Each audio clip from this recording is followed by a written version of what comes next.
Hey everyone, hi, welcome back to my channel. So what are we talking about today?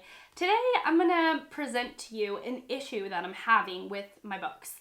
It is an issue that I think most readers run into in their lives at some point or another, and I think you all will be able to help me navigate my issue and possibly give me advice or some insight on what I'm going through and how you've dealt with the problem over the years. And if not, then it can just be a discussion of the issue and what you do in this particular situation, which I will get into in just a few minutes.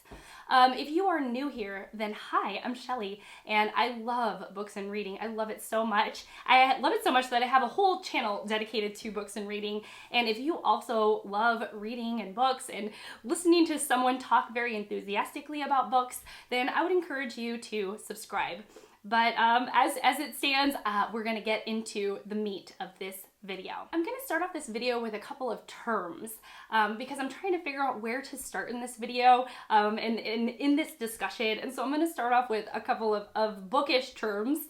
Actually, one is a bookish term and one is a dating term, or two are dating terms, because again, I think of myself as somebody who has a relationship with my books and even relationship with certain authors.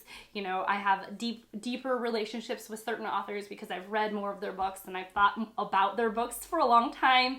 And there are some relationships that I have with authors or with books that are very light and fluffy. You know, I could sort of give the book away without any hemming or hawing, and I would be totally okay with that. We have a very casual relationship, I would say. So it goes from seriously committed to quite casual. So the bookish term that I'm gonna talk about actually is the term DNF. So DNF stands for did not finish. And I believe this is used, tell me if I'm wrong. This term is used when somebody starts a book in earnest. So not just like try a chapter or I'm gonna read a couple pages to see if this grabs me. Like they start the book with the intention of finishing the book, and then they also, similarly, with that same conscious awareness of starting the book, they consciously decide that they don't want to finish the book. And that would be a DNF. This decision that you are not going to finish the book and you're going to put it back or give it away or do something with it, and you have no intention of returning. So that would be a DNF, did not finish. That's what it stands for, did not finish. The two dating terms I'm going to talk about, one of which is just the word breakup. So to break up with someone is to end your relationship in a very final way. And then the word ghosted, which is a more modern term though you could get ghosted back in the day, but it's become more popular now.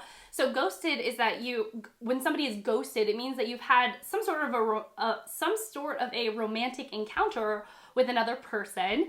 It could be so much as like you're seriously dating them, or it's a maybe casual thing. And then when one person ghosts another, it means that you basically disappear from their lives without any explanation. There's no emailing back, texting back, calling back. You don't see them again, there's no explanation, and that person essentially turns into a ghost for the other party reaching out to that individual. I hope that makes sense. So ghosting is sort of like slowly backing away without ever communicating that you're backing away from the person, and then also being kind of a jerk and not answering any texts or calls or emails or Facebook messages. Oh, and ghosting in modern day has gone so far as to like completely erase accounts or block people on Instagram and Facebook accounts. And so there is no internet record of that person as well. So the person that's getting ghosted may try and find their ghoster on Facebook, and they can't because either the ghoster blocked the person they were dating, or they deleted their account or something like that. So we have DNF, breakup, and ghosting. So here's the deal. My problem is that I kind of ghost my books. I don't consciously walk away from my books saying that I will not finish this and I will not be returning. I always hang on to the hope of like, one day I will return to that read and I will finish it. And then sometimes I really have to have a moment of reckoning where I have to actually decide for myself if I'm going to finish that book or not. And then in that moment, usually, sometimes it's years later, where I'll finally decide, yes, that is a final DNF. I'm not going to finish that book, and I have no intention of ever returning to that book, and so therefore it is officially a DNF. I officially broke up with that book. But that moment rarely happens for me. And I realize that this is actually kind of an issue because of an answer I gave for one of the tags I did recently. So I recently did the quarter year crisis tag. I will leave that link down below if you want to hear my answers, though one of them is off. So it said, one of the questions was to the sentiment of, have you, like, your least rated book, or the book that you enjoyed the least, or a book that you had the worst read of the year so far, something to that sentiment. And my answer was, oh, I've had such a great reading year. I haven't had any bad experiences. I don't have any 1-star reads. And that is true. But I failed to mention the 3 books that I am slowly backing away from and that I cannot quite bring myself to break up with. And so, like, in essence, I'm ghosting these reads. I'm just letting them linger on my shelves. They don't know where I went. I promised I would get back to them. I said, I will get back to you soon, I promise. I will call you back. We will have a second date. Our relationship will continue, and yet I do not follow through on that promise. So, what do you all do in this situation? Am I alone in these thoughts? And then, okay, and then let me just get on my soapbox. And then I look on the internet, I look at BookTube, and there are people that are like the kings of DNFing. I'm specifically thinking of Scott from Gunpowder Fiction and Plot. Scott will just be like, DNF, DNF, DNF, DNF, DNF. I'm like, I can't keep up. I think you've DNF'd like 17 books. And actually Scott, I hope you don't mind me speaking about you, Scott, because I really do admire the rapidness in which you are willing to just break up with a book. I wish I had that gusto. But Scott's goal was to DNF like a certain percentage, a quite high percentage of his reads for the year, so that he's only reading the good stuff. And I was like, well, that's a way to do it, because I'm like the opposite. I'm clinging on hope to every read that I start that I'm gonna finish it. And then the second massive DNFer who's known for their DNFing is Shawn the Book Maniac, who I believe that his mantra is, life is too short, let's not read the bad stuff kind of thing. And again, I really admire that thought process, because that's not me at all. Let's talk about 3 books that I cannot quite bring myself to break up with, but I think it may be time, or just to put it back on the shelf and say, now they have to be officially to read rather than currently reading for the last 10 months. All right, so I fibbed a little bit. I'm going to talk a little bit about where my fear of book breakups really came from, and it comes from childhood. So when I was a kiddo, I would actually DNF books quite often. It was my thing. I wouldn't finish books. So what would happen is that I would pick up a book, and this is probably in my mid-teens, about this era. I would pick up a book. I would have this like romantic puppy love feeling towards the story and the characters, and I would start to daydream about how this book will be my favorite book of all time, and it will change my life, and I will be an evolved person for reading it. And then I would get to that like middle section where the author is developing the characters and the plot, and it would lose my interest. I would have less of that sort of puppy love feeling towards the book, and I would not finish it and then start a new book. And then yet again with a new book, I would be like, oh, I have such a love for this book and the characters and where it's going. And again, the cycle would continue. I would fall into puppy love and then get to that sloggy middle and then not finish the book and then start over all over again. And at some point I realized that this was a habit. I don't remember exactly what point, but I know that this was a habit, and I was aware of the habit, and I had to get a bit stricter with myself. I really encouraged myself to start finishing books, and that there was merit to finishing books. Of course, I know there's merit to finishing books, but that puppy love feeling in the beginning where you're filled with a lot of hope and expectations, like that was quite addicting to me for a long time. And so breaking that, kind of coming back down to earth a little bit about what reading is, and the sluggy middle was no longer the sluggy middle. I saw it as a time to enjoy the building of a climax, and then getting to the climax and enjoying that, and the falling action and resolution. And I really started to appreciate the story and characters throughout the book, rather than just at that beginning puppy love stage. And so, I've developed as a reader, but now I have almost, I have the opposite problem. I don't want to break up with any books. I'm like, look, I don't want to hurt your feelings or anything. I just may not spend as much time with you, okay? And if I don't answer your calls, it's not you, it's me. I promise. I'm just super busy, and maybe we can work this out. It's like a long distance thing. That's kind of where I'm at. So yeah. Anyhow, so the books that I'm really struggling to actually DNF are these. So the first one is Candide by Voltaire. I'm struggling with this. I checked in a while ago saying that I was struggling with this. I checked in probably in February saying that I was struggling with this very slim book. It's a modern library copy. I'll show you this. Very, very pretty. I love this cover. So if you don't know much about Voltaire or about Candide by Voltaire, this is a book that was published in 1759, and Voltaire was one of the great minds of the Enlightenment movement. I was particularly curious about Voltaire's Candide because Voltaire is mentioned quite a bit in, right here, Catherine the Great. So Catherine the Great, she was a ruler in Russia, and she was heavily influenced by Voltaire's writing. I love Catherine the Great. I love the book. I loved her character, her as an individual, and all that she did for Russia. I think she's really fascinating. And so I picked this up in the hope of really loving it, and I'm struggling with it, y'all.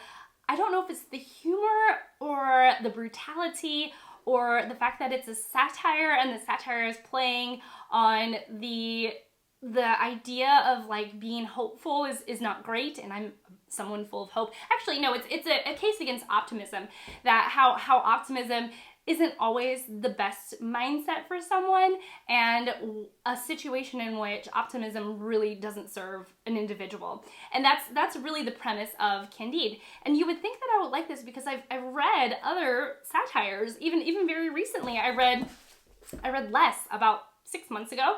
This is by Andrew Shawn Greer, and this is a satire mostly playing on the publishing industry, and I really enjoyed this. So I'm not really sure why I'm struggling with this book so much. Part of me is wondering, is it the humor? Is it his approach? I have no idea. So I keep on telling myself that I am going to finish this book. And I want to finish this book. It's slim. It won't take me very long. And yet I'm having a really hard time bringing myself to finish it. What should I do? The second book I'm going to talk about is one that I feel kind of embarrassed about because it was my own book club pick. And that would be, it's a book club that I used to run. I don't run it anymore, and this was our last book club pick. So originally, the book club ended in February. So in my mind, I was like, when I get a moment, the moment I get a free moment, I will pick up this book and I will finish it. And I have had a free moment, and I haven't returned to the book. And I don't really want to return to the book. And so the book that I'm talking about is John Steinbeck's The Acts of King Arthur and His Noble Knights. Now, if you saw me announce this book club announcement pick, I was feeling kind of lukewarm about it, partly because I'm not sure the Arthurian legends are ones that pique my interest super greatly. I'm not super interested in the Arthurian legends, though I think that they are foundational to literature, and I think they're wonderful to know. It's not about that. It's just it's not the thing that draws me in necessarily. And as I picked up the book and started reading it, I read the first 2 tales. I realized this is really not for me. It feels a bit like a mixture of fantasy, but written for middle grade, but has the violence of adult literature. it's a bit strange, and I know that ancient literature is like that. This is Steinbeck's updated version of the Morte d'Arthur tales. So he's kind of updating that really, really old language by Sir Mallory. So I started this, and then I put it down, and I cannot bring myself to pick it up. Even though I've heard that the last story is totally worth it, it makes the book worth it, it's really enjoyable, that this is the best thing Steinbeck has ever written, and so on and so forth.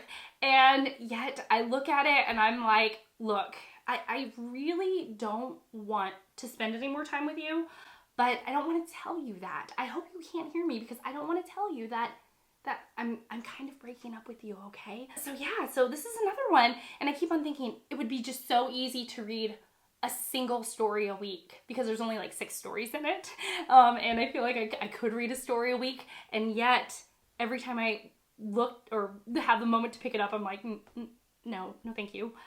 Oh, sorry, Steinbeck. Okay, my last book I really wanted to read, of course, and I was enjoying, except it was scaring the absolute living daylights out of me.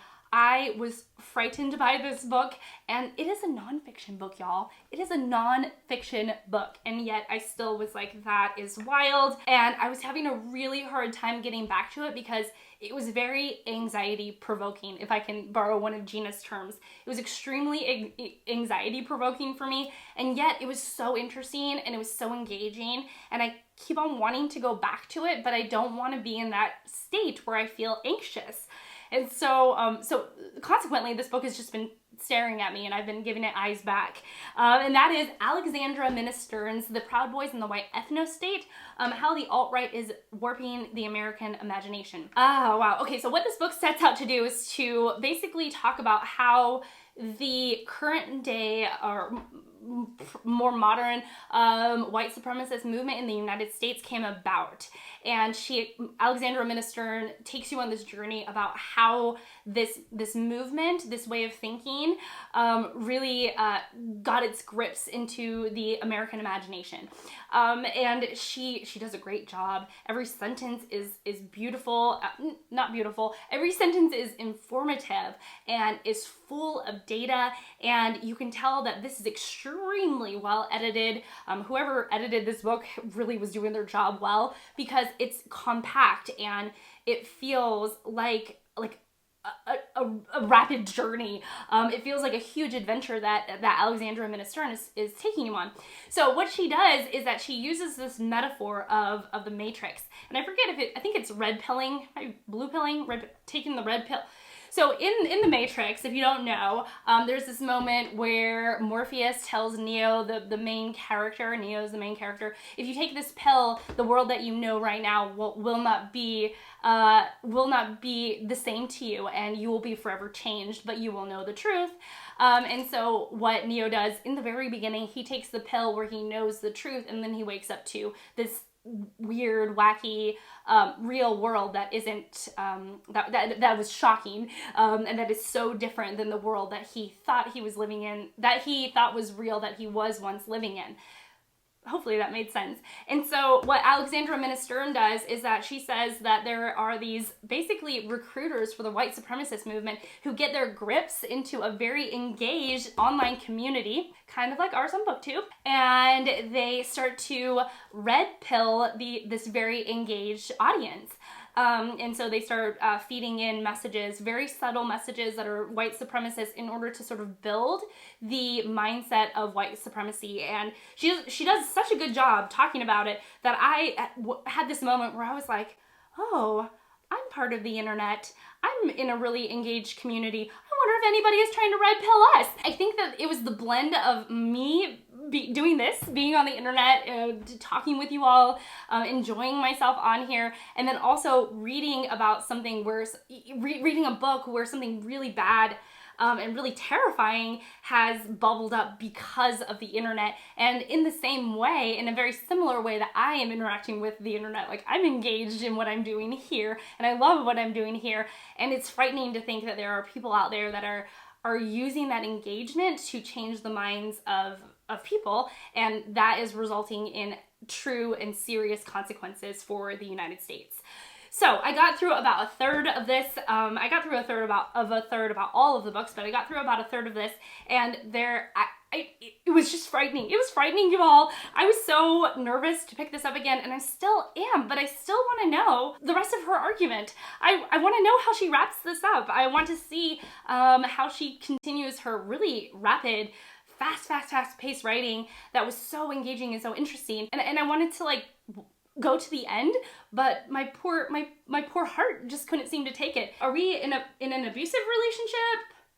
I don't know. I feel like you're very enchanting and very charming, kind of sexy, but I just don't really want to spend any time with you because you scare me. Right? You kind of scare me. Okay, well that is it. Those are the 3 books that I have been having a hard time actually breaking up with. We're in like a ghosting moment now, but I guess I just spent a whole bunch of time with the books. Don't get any wrong ideas, all right? But anyways, yeah, so that's it. Thank you so much for watching. Let me know your take on this conversation about DNFing books. Do you DNF? Do you not DNF? Do you put it on a shelf to finish later? I want to know, what would you do in my situation about these 3 books? Yeah, I'm having just a really hard time letting go of these 3 books. I'm having less of a time with Steinbeck, but the other 2 I'm having a tremendously difficult time letting go of. Okay, well that's it for me. Thank you so much for watching. Thank you so much for being here, and I will see you all in my next one. Bye guys!